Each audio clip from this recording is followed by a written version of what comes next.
sur un espace hautement stratégique, riche en minerais critiques et en potentialités économiques déterminantes pour l'avenir de notre nation.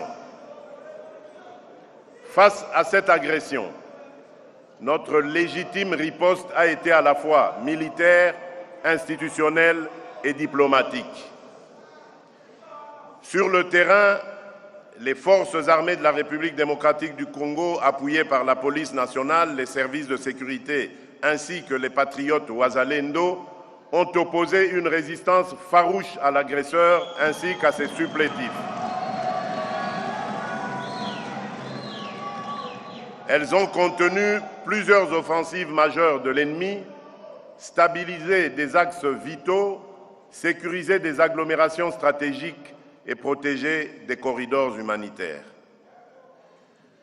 Dans des conditions logistiques, opérationnelles et humaines souvent extrêmement difficiles, nos forces ont démontré un courage et un patriotisme qui forcent le respect et l'admiration.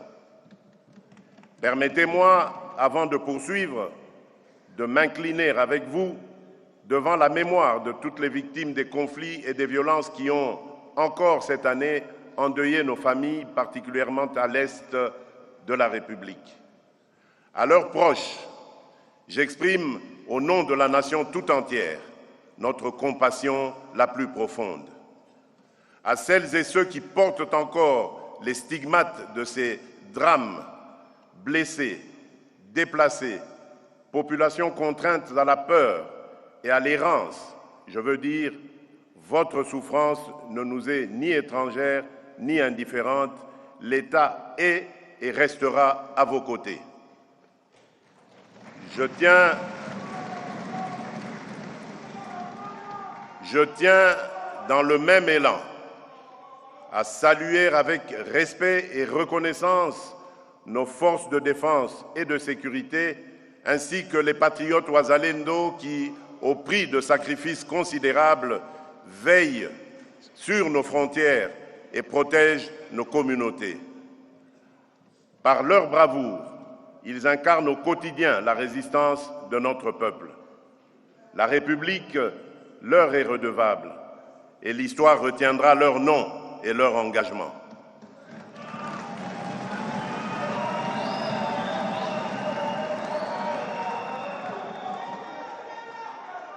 En leur honneur, je vous invite à vous lever et à observer un moment de recueillement.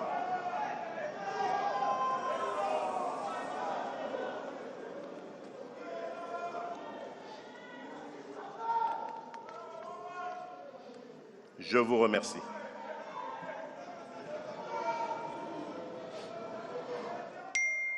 Mes très chers compatriotes, tenant compte à chaque fois de la dynamique changeante du théâtre des opérations, j'ai engagé une reconfiguration en profondeur de notre dispositif de défense avec la réorganisation de certains commandements opérationnels, le redéploiement de moyens sur les fronts prioritaires, le renforcement du renseignement et une lutte résolue contre les réseaux de contrebande qui financent la guerre.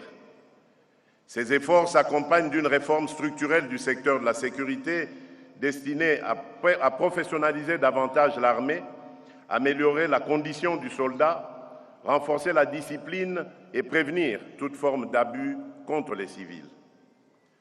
Nous ne tolérons ni les crimes des groupes armés, ni les dérives de ceux qui portent l'uniforme de la République. Sur le plan du partenariat international, l'année écoulée a marqué une transition majeure. Conformément à la demande que nous avions formulée et au plan de désengagement adopté par le Conseil de sécurité des Nations Unies, la MONUSCO a mis fin à ses opérations au Sud Kivu en 2024, recentrant progressivement son mandat sur le Nord Kivu et l'Ituri, avant de marquer une pause dans le retrait pour permettre une réévaluation de la situation sur le terrain.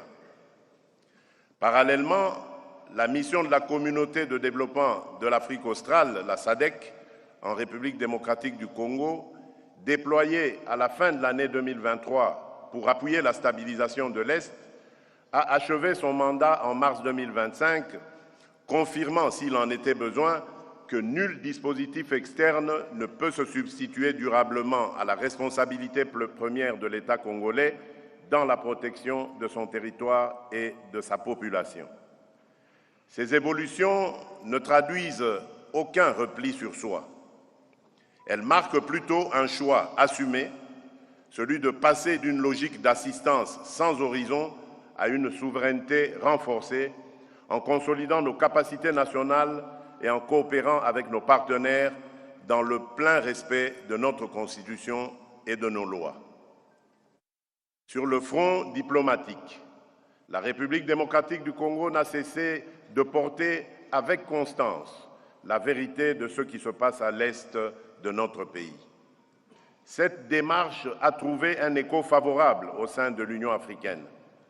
Par la voix de son Conseil de paix et de sécurité, l'organisation continentale a dénoncé sans équivoque les exactions de l'AFC M23, des ADF, des FDLR et d'autres groupes armés et a réaffirmé l'exigence du retrait immédiat de toutes les forces étrangères présentes sur notre territoire sans l'accord des autorités légitimes de la République. Au même moment, et pour la première fois depuis le début des agressions répétées contre notre pays, le Conseil de sécurité des Nations Unies a adopté la résolution 2773 condamnant explicitement l'agression du Rwanda contre la République démocratique du Congo et exigeant le retrait immédiat et inconditionnel de ces forces de notre territoire. C'est dans ce contexte et avec le sens des responsabilités que commande l'intérêt supérieur de la nation que nous avons engagé 2 séquences diplomatiques exigeantes. D'une part, une déclaration de principe signée en avril 2025, les négociations conduites avec l'appui des États-Unis d'Amérique, du Qatar, de l'Union africaine et d'autres partenaires ont abouti le 27 juin 2025 à la signature à Washington d'un accord de paix entre la République démocratique du Congo et le Rwanda, entré en vigueur à cette date et solennellement entériné au niveau des chefs d'État ce 4 décembre 2025.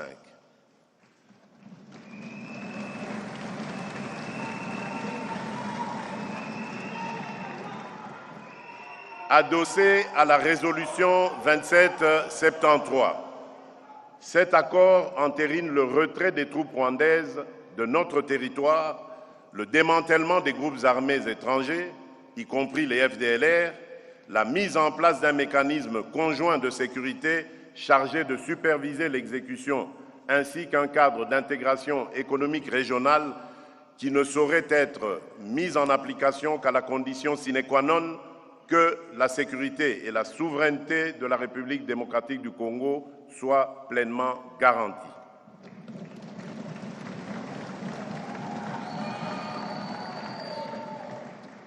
D'autre part, sous la médiation du Qatar et avec l'appui de l'Union africaine, nous avons conclu à Doha, le 15 novembre 2025, un accord cadre entre le gouvernement de la République démocratique du Congo et l'AFC M23 qui fixe les piliers d'un futur accord de paix global et définitif fondé sur le désengagement militaire de l'AFC M23, le cantonnement, le désarmement, la démobilisation et la réintégration ainsi que sur le rétablissement de l'autorité de l'État sur l'ensemble des zones occupées.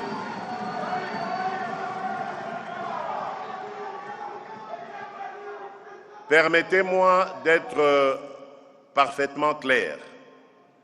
Ces accords ne consacrent aucune forme de partage de notre souveraineté.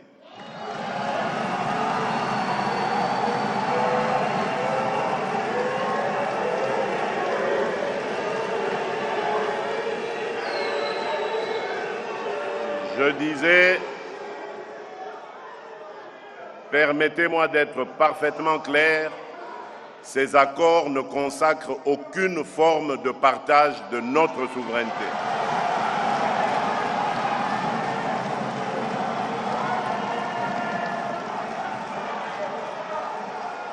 Ils ne valident ni les prétentions territoriales de qui que ce soit, ni la mise sous tutelle de nos ressources.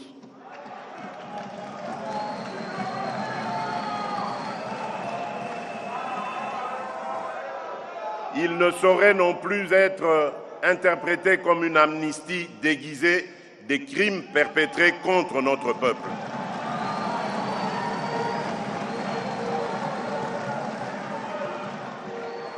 La justice suivra son cours avec rigueur, jusqu'au bout et sans complaisance,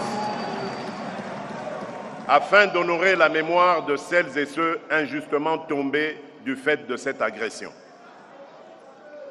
Nous assumons ces accords comme des leviers stratégiques au service d'une paix juste et vérifiable, non comme une concession, mais comme l'expression d'une volonté ferme de conjuguer l'efficacité de notre défense à la puissance de notre action diplomatique.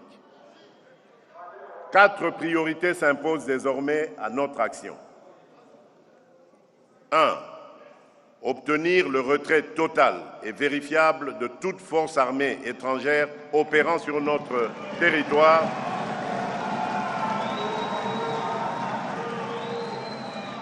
qu'elle soit officielle ou dissimulée derrière des groupes relais. 2. Couper les circuits financiers et logistiques de la violence en éradiquant l'exploitation illicite de l'or, du coltan, du cobalt et d'autres ressources,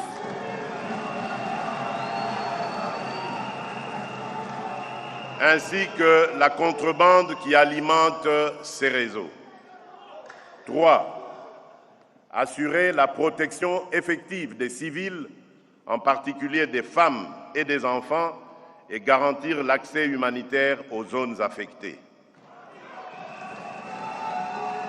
Et enfin, quatrième priorité, ancrer la paix dans la durée, en combinant fermeté sécuritaire, relance du développement local et démarches de réconciliation au plus près des réalités de chaque communauté.